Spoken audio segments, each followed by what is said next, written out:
Shalom peuple de Dieu, que l'Éternel Dieu vous bénisse. C'est l'évangéliste Giovanni Monaco, les tissons arrachés du feu. Nous allons prier. Père Céleste, au nom de Jésus, je te loue, je te glorifie. Merci Seigneur Jésus-Christ. Gloire et louange à toi Saint-Esprit, le paraclet, communicateur indispensable de la grâce. Tu as dit dans ta parole, mon peuple est détruit parce qu'il manque de la connaissance. Pendant ces moments, au nom puissant de Jésus-Christ. Amen. Voilà. Bienvenue dans ce tout premier numéro des héros dans la foi. C'est une émission d'enseignement. C'est un moment d'enseignement pour devenir des héros dans la foi. Dans la foi chrétienne, bien sûr, parce que nous sommes dans le christianisme. Que l'Éternel Dieu vous bénisse. Voilà. C'est un thème qui est pris dans le livre « Deviens l'héros dans la foi chrétienne ». C'est le livre qui est une documentation pour les hommes de Dieu, pour les enfants de Dieu et pour tout le monde, l'amoureux de l'Écriture. Alors ici, nous allons parler de chaque livre de la Bible parce que ces livres constituent chaque livre de la Bible. Dans ces livres, il y a ce qu'on appelle date de rédaction du livre. Comme exemple, aujourd'hui, nous allons parler des livres de Genèse, la date de rédaction des livres de Genèse, les rédacteurs des livres de Genèse, parce que l'auteur de la Bible, c'est le Saint-Esprit, le paraclet. Alors les rédacteurs, c'est lui que le Saint-Esprit a donné l'ordre d'écrire ces livres de la Bible de Genèse. Nous avons son nom et nous avons aussi l'objectif de ces livres de la Genèse. C'est quoi son objectif? À part ça, nous allons voir les versets clés du livre de la Genèse. À part les versets clés, nous avons ce qu'on appelle le bref résumé. À part le bref résumé, nous avons ce qu'on appelle la préfiguration. Parce que la préfiguration, nous allons voir dans l'ancienne alliance, il y avait des événements qui préfiguraient les choses à venir. C'est pourquoi on appelle la préfiguration. À part la préfiguration, nous avons ce qu'on appelle l'application concrète de chaque livre de la Bible. Alors nous allons commencer par le tout premier livre de la Bible dans l'ancienne alliance, dans l'Ancien Testament, qu'on appelle le livre de la Genèse. Le livre de la Genèse est subdivisé en 5 sections. Nous avons le Pentateuque, qui est de la Genèse à Deutéronome. Nous avons ce qu'on appelle deuxièmement les livres historiques de Josué à Esther. Nous avons également, troisièmement, les livres poétiques de Job au Cantique des Cantiques. Ce sont des livres poétiques. Quatrièmement, nous avons les prophètes majeurs d'Ésaïe à Daniel. Cinquièmement, nous avons les prophètes mineurs d'Osée à Malachie, qu'on dit généralement Malachie. L'Ancien Testament a été écrit entre 1400 et 400 avant Jésus-Christ. Il a principalement été rédigé en langue hébraïque avec quelques petites sections écrites en araméen. L'araméen, c'est une variante de l'hébreu araméen. Voilà. L'Ancien Testament parle principalement de la relation entre Dieu et la nation d'Israël. Le Pentateuque explique la création de la nation d'Israël. Il explique également la relation entre Dieu et Israël, basée sur une alliance.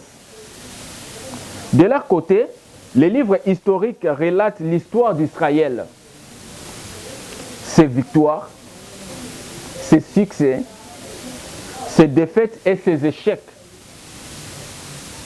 Les livres poétiques, eux, nous donnent une perspective beaucoup plus sur l'intimité, sur l'intime relation de Dieu avec Israël. Son désir ardent de recevoir l'adoration et l'obéissance de son peuple.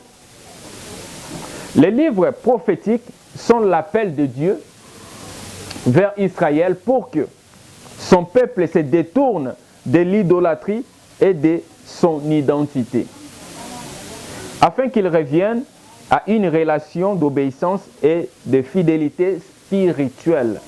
C'est ce qui nous relate ces 5 sections de l'Ancien Testament. Le terme ancien renvoie à l'image de quelque chose de démodé ou qui n'est plus d'actualité.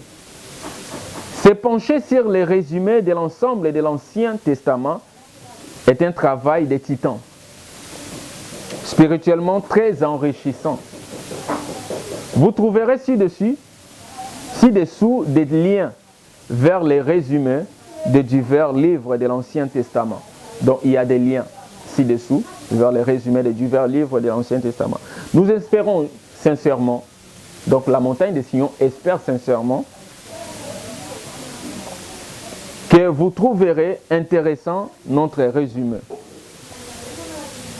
qui vous aidera dans votre marche avec Jésus-Christ. Donc, ces résumés, ou bien cet aperçu biblique, ou bien ces livres, nous espérons que vous allez trouver intéressant dans votre marche avec Jésus-Christ. Voilà. Nous allons directement dans notre thème, donc notre sous-thème, les livres de la Genèse. L'auteur du livre de la Genèse n'est pas explicitement nommé. La traduction en a toujours attribué la paternité à Moïse. Et il n'existe aucune raison valable de lui contester la paternité de ce livre de la Genèse. Il n'y a pas de raison valable de contester à Moïse cette paternité.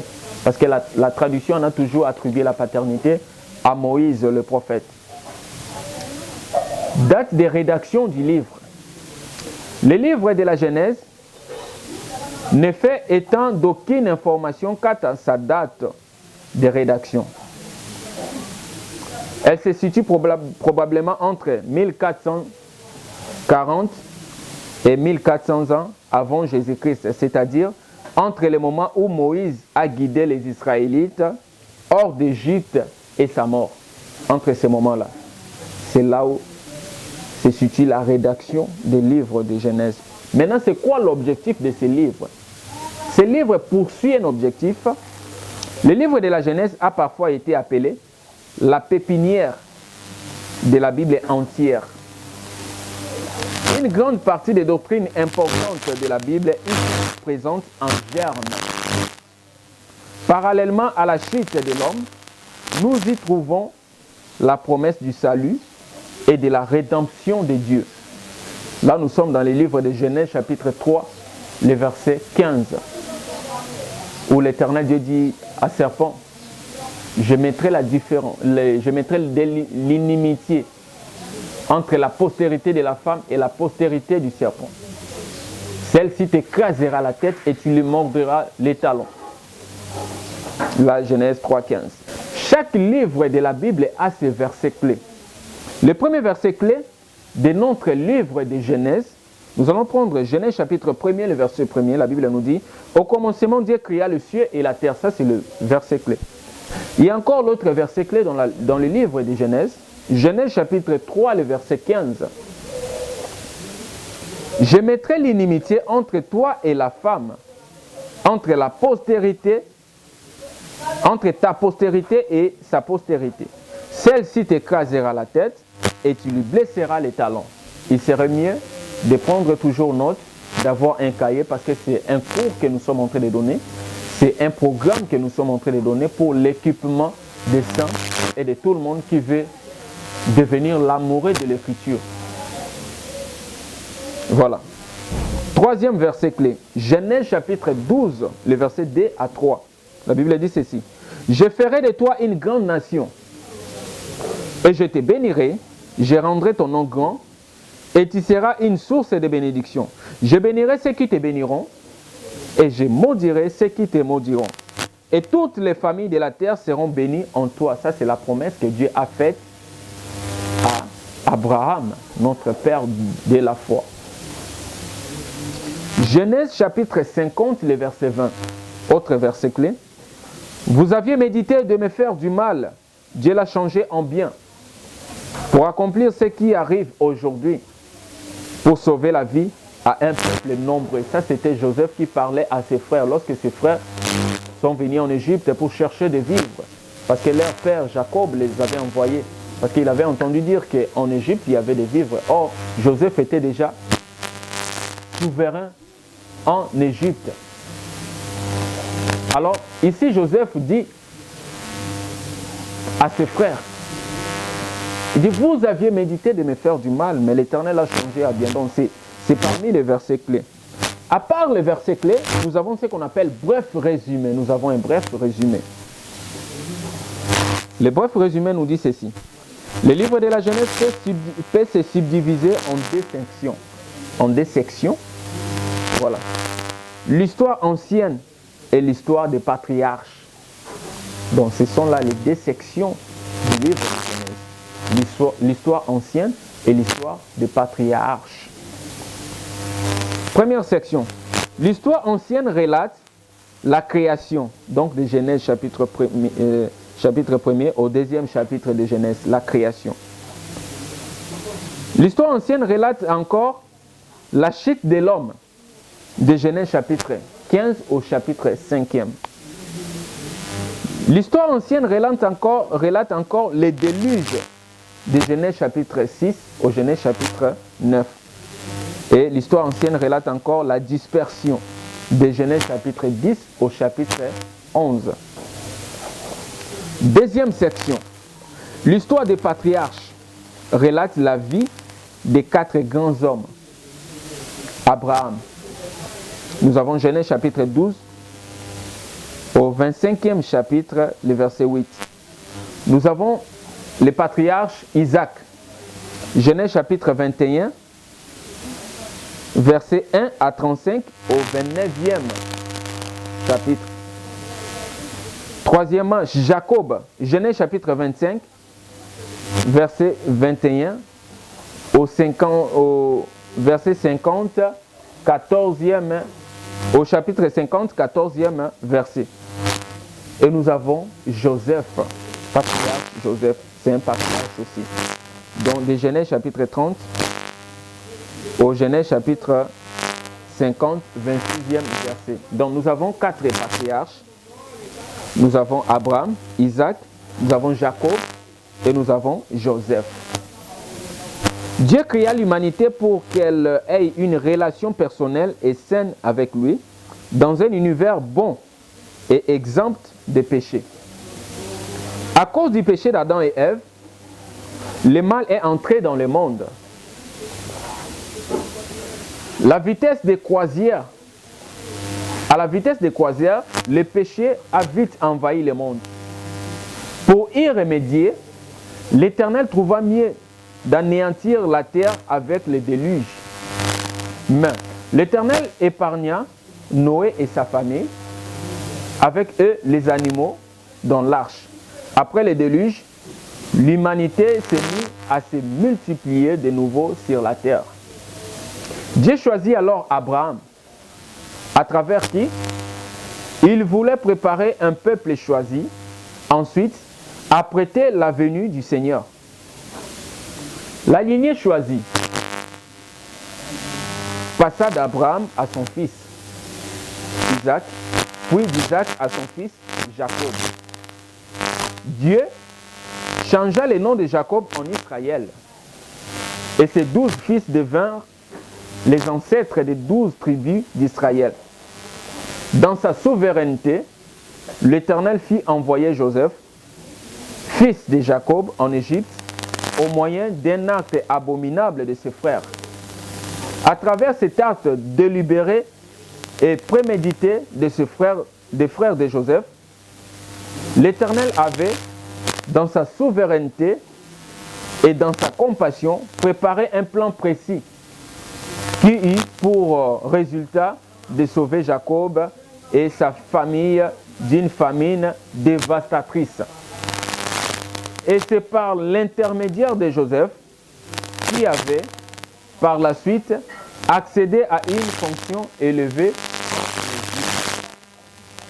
Ça, c'était la partie que j'ai dit, bref résumé.